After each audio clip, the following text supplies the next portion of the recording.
Napakaraming kanta sa kasaysayan ng musika na tila ba may kakayahang manatili at nagagawang magustuhan ng mga nakikinig kahit ilang henerasyon pa ang dumaan. Mga awiting timeless na madalas ay nakakapagpabalik sa atin ng alaala ng ating mga kabataan. Yung tipong intro pa lang ay nakakapagpabago na agad ng mood mo, tulad na lang nito.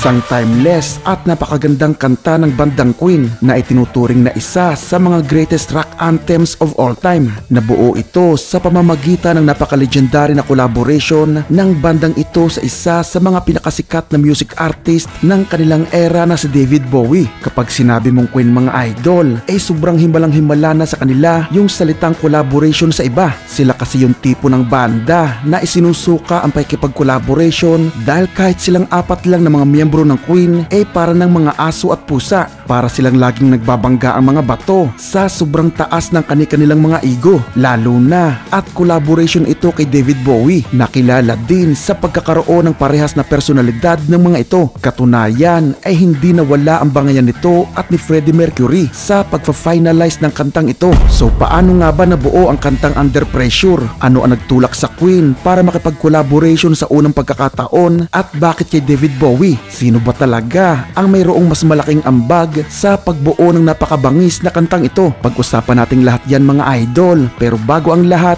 ay inaanyayahan muna kitang mag-subscribe at i-like na rin ang video ito bilang suporta sa ating channel. Maraming salamat mga idol.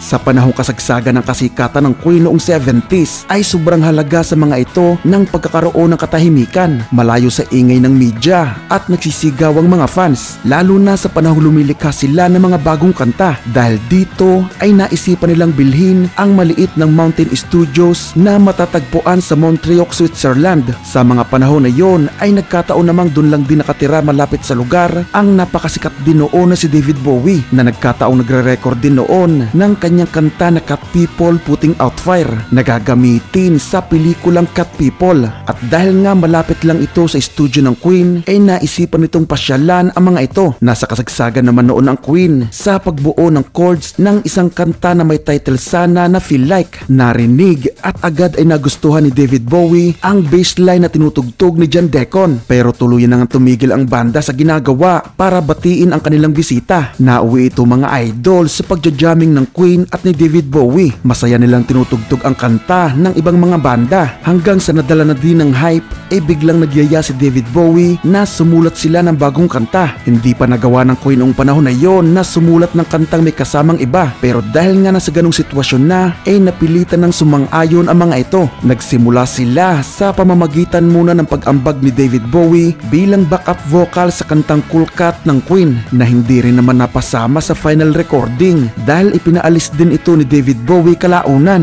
Tapos itinuloy na nila ang pagbuo ng kantang Feel Like na originally ay isinulat ni Roger Taylor, pero hiniling ni David Bowie kay John Deacon na ulitin yung bassline na binubuo nito noong kararating pa lang ni David sa studio, pero hindi na gaanong maalala ni John ang tunog na yon, kaya tinulungan ito ni David. Ito ang dahilan mga idol kaya noong tinatanong kung sino ang gumawa ng bassline ng Under Pressure, dahil nga sa sobrang bait ni John Deacon ay sinabi nitong si David Bowie ang nagsulat ng napaka-iconic na bassline. Pero hindi naman ito sinang-ayunan ni Brian May, Roger Taylor at kahit ni David Bowie mismo, dahil ayon dito ay yari na at naisulat na ni John ang bassline na yon bago pa siya dumating sa studio. Katunayan ay hindi nga pumayag si John na pakialaman siya ni David Bowie noong sinubukan nitong ipaalala kay John ang nakalimutan nitong bassline. Alam naman natin na ang bassline na ito ang pinakamas tumatak sa kantang Under Pressure. Sa bassline din na yon nagsimulang mabuo ang kanta, lalo na at mas nagkakulay lalo ito noong haluan na ng guitar riffs ni Brian May. Nag-take over naman si David Bowie sa pagsusulat ng lyrics at ito rin umano ang nag-command kung paanong mabubuo ang vocals ng kanta. Ayon pa kay Brian May mga idol, first time umano sa kanilang banda na pumayag silang itabi ang kanilang ego at hayaang diktahan sila ng ibang artist, dahil kahit sila lang na magkakabanda ay nag-aaway-away pa sila sa mga ganong bagay. Hiniling pa ni David Bowie na i-record ni-record umano nilang 5 ang kanta na magkakahiwalay nang hindi kita o rinig ang ginagawa ng iba. Nakantahin nila ito sa kani-kanilang sariling paraan o style. Tapos dun sila pipili ng may mas magandang tunog na gagamitin sa kanta. Kinabukasan ay si David Bowie pa rin ang nag-arrange ng vocals, pero sa mixing nito ay nagkaroon na ng matinding gera sa pagitan nito at ni Freddie Mercury na parehas ay gustong sila ang masusunod. Sa huli mga idol ay sinasabing si David Bowie pa rin ang nanaig at nabuo nga sa kagustuhan nito ang Under Pressure, pero dahil nga sa literal na maliligalig ang kanilang mga personalidad hindi nila mapagpasyahan noon kung i-release nila ang kanta o hindi. Pero syempre hindi naman papayag ang record labels na hindi ito ma-release dahil sobrang ginto ng pagkakataon na yun mga idol na magsama sa iisang kanta ang dalawa sa mga itinuturing na pinakasikat ng kanilang era. Nasa kasagsagan kasi ng kasikatan noon ang Queen at si David Bowie, kaya dahil dito ay na-release ang Under Pressure bilang single noong October 26, 1981. Pumalo lang ito sa number 29 ng Billboard 100 pero nag-number 1 naman ito sa UK. Kabilang ito sa pang-10 album ng Queen, Hot Space, na inirelease naman noong May 4, 1982. Isa ito sa pinakamahinang album ng Queen mga idol dahil dito nagbago ang tunog ng banda. Mga panahon yon noong tinake over ng tambalang Freddie Mercury at John Deacon ang control sa songwritings at mixing ng mga kanta. Iniba kasi nila dito ang kanilang traditional rock na style at pinasukan ng mga elementong disco, funk, R&B, dance, pop at new wave, kaya halos Under Pressure lang talaga ang nagustuhan ng mga fans sa album na ito. Samantala makikita din ang Under Pressure sa mga compilation albums ni David Bowie. Kabilang ito sa Best of Bowie noong 2002, The Platinum Collection noong 2005, Nothing Has Changed noong 2014, Legacy noong 2016 at Recall 3 noong 2017. At syempre hindi rin ito mawawala sa mga compilation albums ng Queen. Kabilang ito sa Greatest Hits noong 1981, Greatest Hits 2 noong 1991, Classic Queen noong 1992 at Absolute Greatest noong 2009. Sa sobrang iconic ng bassline ng Under Pressure mga idol ay naging sobrang hit din ang makontrobersyang kanta ni Vanilla Ice na Ice Ice Baby noong 1990.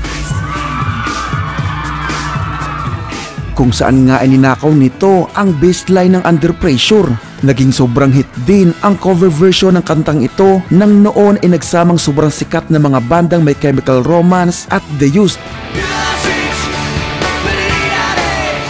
Mula na i-release ay hindi na nawawala ang Under Pressure sa mga songlist ng Queen sa kanilang mga sumunod na tours mula 1981 hanggang 1986. Kasama ang palad mga idol sa pagpanaw ni Freddie Mercury noong 1991 ay hindi na nagkaroon ang mga ito ni David Bowie ng pagkakataong ma-perform ang Under Pressure na magkasama. Hindi rin sila nagkaroon ng oras para magawan ito ng music video na magkakasama dahil sobrang busy nila sa dami ng kanilang commitments noong panahon na yon. Magkakaroon sana sila ng tsansa na ma-perform ito sa Live Aid noong 1985 dahil andun parehas ang Queen at si David Bowie, pero kasamaang palad ay hindi ito nangyari. Alam nyo ba mga idol, kahit isa itong joint project sa pagitan ni David Bowie at ng bandang Queen ay tanging Queen lang ang madalas kumanta o tumugtog nito sa kanilang mga konsyerto. Hindi ito kinakanta ni David Bowie sa kanyang mga live performance dati, pero mula noong kinanta niya ito sa unang pagkakataon sa isinagawang tribute concert para kay Freddie Mercury noong 1992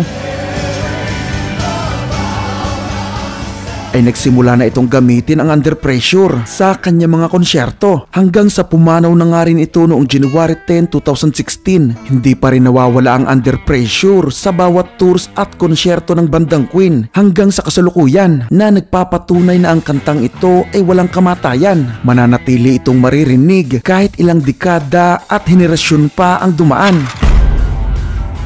Nagustuhan mo ba ang video natin ngayon? Kung oo, ay huwag mong kakalimutang mag-subscribe at i-click ang notification bell para lagi kang updated sa mga bagong kwento na tatalakay sa mga paborito mong banda. Paki-like na rin itong video bilang suporta sa ating channel. Maraming salamat sa inyong panonood.